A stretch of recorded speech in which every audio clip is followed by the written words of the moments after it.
Alors, peuple de Dieu, shalom, que Dieu vous bénisse abondamment. Soyez heureux là où vous êtes aujourd'hui.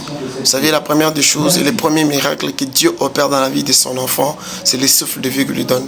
La Bible dit, les bontés de l'Éternel ne sont pas épuisées. Dans ma version, on dit, ces bontés sont neuves chaque matin. Chaque matin, les bontés de l'Éternel sont neuves.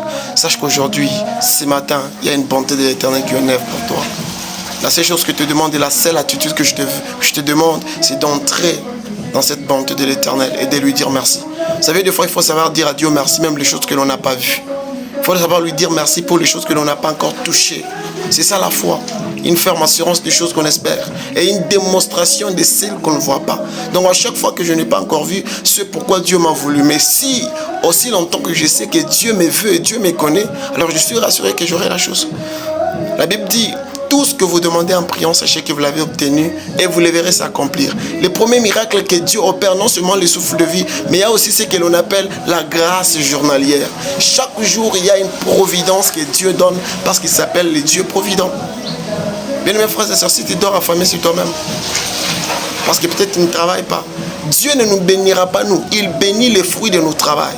Aussi longtemps que tu travailles, un petit travail soit-il, prends-en soin, parce que c'est là que Dieu te bénira.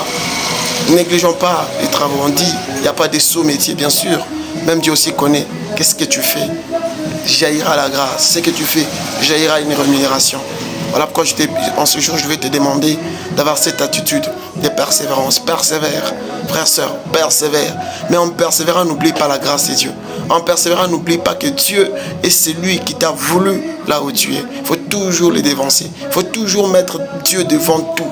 Devant toute ta vie, devant tes décisions. Il faut le mettre devant. Parce que là, alors